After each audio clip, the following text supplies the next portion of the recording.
Yeah, no way that you can hide from the best. I'm a mess, I body anything that take a breath. On my left is a pile of bodies bigger than myself, and on my right is 100 scared souls scream at help. And they scattered trying to get away, but they gon' meet they in the day, cause ain't no way they ever had a chance to contend with me. Good morning, Alzheimer's Nation. Grab a Danimals and put on your silly bands. It's time for a nostalgia trip. Flash games, the classic backbone of procrastination. Back in the day, before we had apps like TikTok to psychologically damage us beyond repair at a young age, we wasted our time in a different way, playing Flash games. The end of Flash marked the end of an era, and lots of games, videos, and other forms of medias became lost to time. Today, I want to go over some of my favorite peculiar and forgotten Flash games.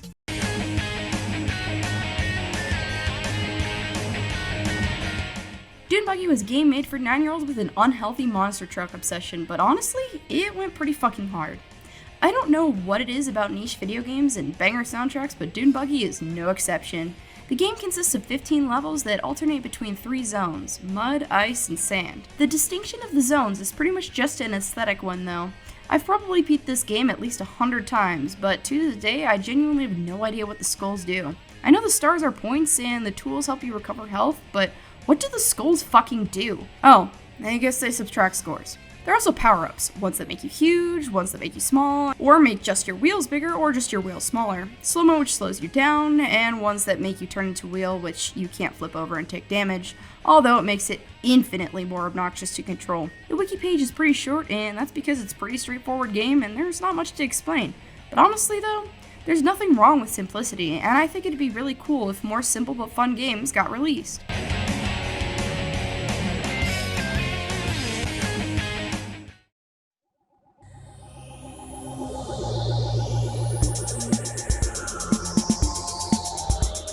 Holy shit, I fucking love brand recognition in games that exist solely to promote products. Despite me playing this constantly as a child, I have yet to find a playable version that doesn't crash my computer. Or maybe I'm just technologically inept. Anyways, this game is just straight weird. You play as various objects in different liminal spaces trying to collect sweet tarts and avoid obstacles. You can get through the game in about an hour or less, and I used to do so during indoor recess. While there isn't much to say about the actual game mechanics itself, the visuals give an odd sense of both nostalgia and unease, so I had to include it. Wonka actually made a ton of weird games like this in the early 2000s, but this is the only one I really played, and this video is about my childhood, so this is the one we're looking at.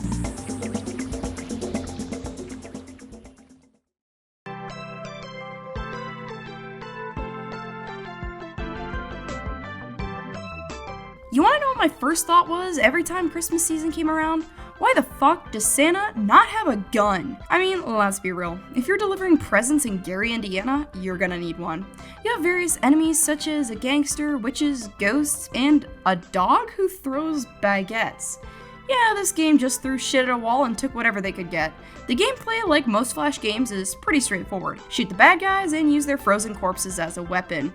What the fuck is Santa's problem? What did the little baguette dog do to him? There are 20 levels total, 4 bosses and 16 normal levels. The boss battles require a bit of strategy as you need to hit them with the petrified corpses of their fallen comrades.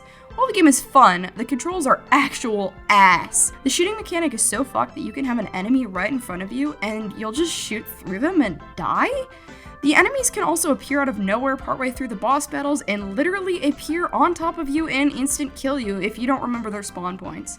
There are various Christmas-related items that enemies will drop when killed. Some are worth points, others are power-ups, such as giving you more ranged weapons or extra lives. The basic enemies can jump up or down, basically they can move the same way as you do, and they are unpredictable as fuck. Flying enemies actually have more movement than you because they can move throughout the screen. Overall, the gameplay itself isn't too unique, but the concept of Santa shooting a dog on Christmas Eve going 90 miles per hour on a freeway is pretty insane.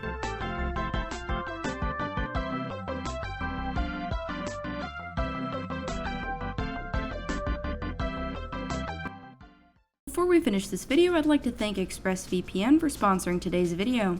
As someone who digs deep on the web for YouTube videos, I can tell you that your personal information unfortunately is not that difficult to find. Don't worry though, there's an easy way to protect yourself. With ExpressVPN, you can set your location to anywhere in the world and truly feel a sense of anonymity when browsing the internet.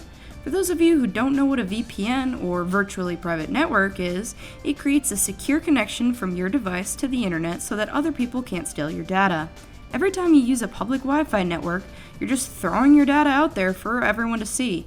Without a VPN, you're pretty much naked and vulnerable to being hacked, so put some clothes on and get ExpressVPN. Aside from the safety aspect of a VPN, being able to change your location is really convenient because it allows you to access region-locked shows for platforms such as Netflix. Simply turn on your VPN, choose a location, and now you have access to an insane amount of new shows and movies.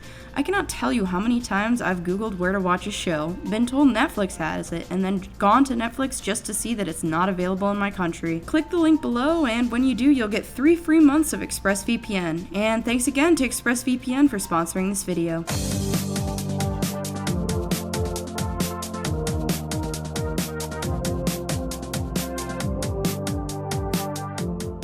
If you don't remember this game, you're either lying to yourself or you were neglected as a child. The original Run game is an endless platformer that progressively gets harder as you play. This was absolutely the #1 game to play on your laptop instead of taking notes during AP US history. Not that I would have ever done something like that. You control this little alien bastard who is forced to run for eternity in his own personal hell. What is this asshole running from? What did he do to deserve this endless cosmic pacer test? Apparently in the third Run game, I should mention there are 3 of them by the way, they released a small bit of lore. After beating level M5, a cutscene will begin in which Duplicator is watching the runner's attempts to reach a tunnel in the distance. She kept trying, but she fell short every time. The Duplicator asks the runner if she has gone insane, but the runner denies it. When she respawns, the runner notices that the Duplicator drew on her map. The Duplicator says this is to commemorate the moment she has gone insane before the runner finally makes it past the gap and reaches the F tunnel. Yeah, this race is a lot more questions than it answers.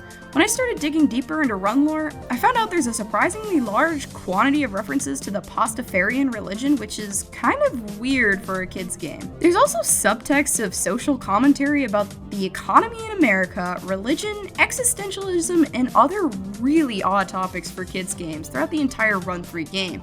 I have absolutely no idea why this was included. Seriously though, why is this lore so fucking dark? Who hurt the creators of this game? Are you okay? Do you need to talk? You have people who love you. I don't. The first game came out in 2008, the second in 2011, and the third in 2014. Personally, I played more of the first 2 since that's when I was a kid. I'll be honest, I didn't even know there was Run 3 until years later when I started making this video. Thankfully, all 3 games were converted from Flash to HTML, and Run is still playable on Cool Math Games, which is where I always played it growing up. You're able to play the endless infinite mode or level by level depending on what you're in the mood for. And the creator also has a website where he posts frequent updates about the Run series, so we can expect more things to come. It's pretty cool to see a small Flash game from 2008 expand and grow over the past 15 years. Whoa, realizing 2008 was 15 years ago is giving me a sense of existential dread, so let's move on to the next one.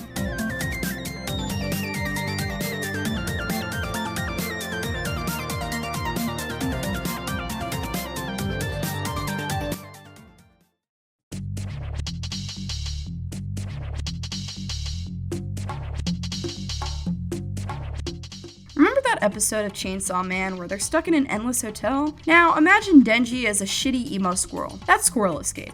I want to preface this game by saying it absolutely fucking sucks. There's no background music, no stakes, and the mechanics are embarrassingly bad.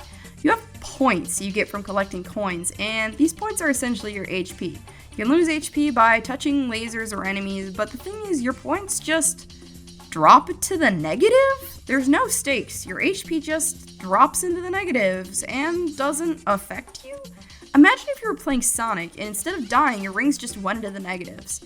Yeah, that's this game. The objective is pretty simple. Grab keys and go through the next door. Forever. Why do the fucking orange things make you lose points? And why are they just standing there menacingly? How am I supposed to fucking know not to touch them? They look like the fish from the Fairly Odd Parents. The jumping mechanics are really glitchy. Replaying this, I have absolutely no idea why I tolerated such a bad game as a kid, but then again, I guess there weren't that many options.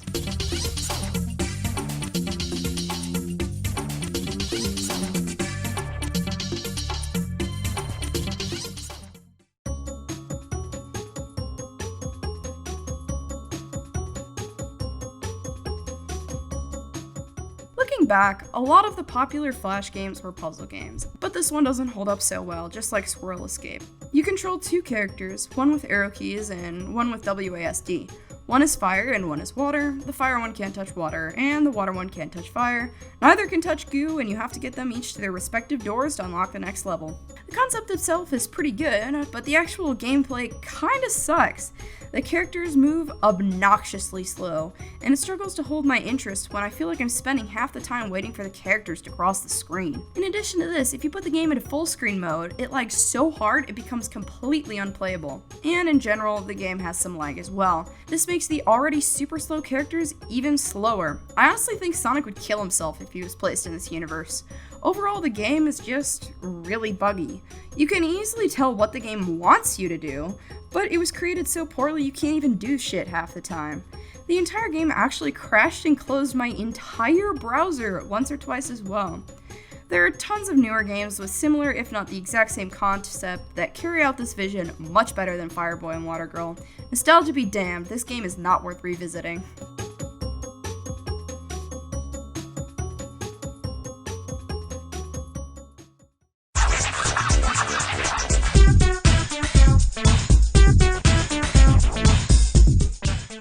Is a pretty satisfying game to play, if you can get it to work. Weird glitches aside, this game is actually pretty fun. You play as a slimeball power plant worker who is forcibly drafted into the war against aliens. This old asshole can move way more freely than you, but basically says, fuck you, you're on your own. My man does not give a fuck. He doesn't have time for this shit. He wants to go to Buffalo Wild Wings. The gameplay is pretty simple. You have to turn all the white balls green without falling or getting otherwise hurt, and then throw yourself into the portal. I don't know what it is about this game, but it just feels good to play. There's just something so satisfying about throwing yourself around inside a giant booger. Like a lot of Flash games, this one should take you less than an hour to complete and is definitely worth checking out if you have some time to kill.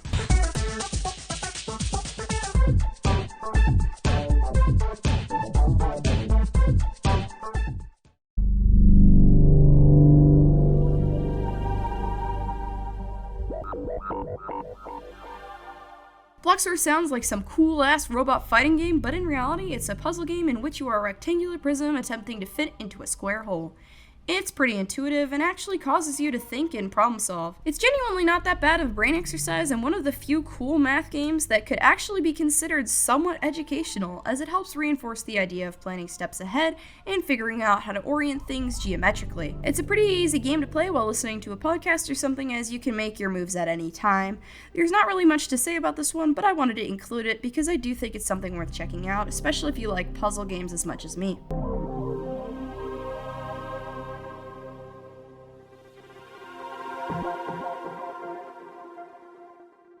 Flash games were truly a unique genre of games that you don't really see repeated in the modern day. They were simple but fun games that only took you about an hour at most to beat. Flash games were a fad that almost anyone could have taken part in as a child, and I think that in itself is really cool.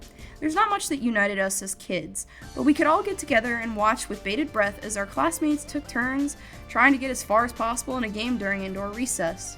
Replaying these games was nostalgic and comforting for me, and I really enjoyed making this video. Please let me know which Flash games I should include in the next one in the comments below. You can find all of these aside from the Sweet Tart game on either Primary Games or Cool Math Games for free.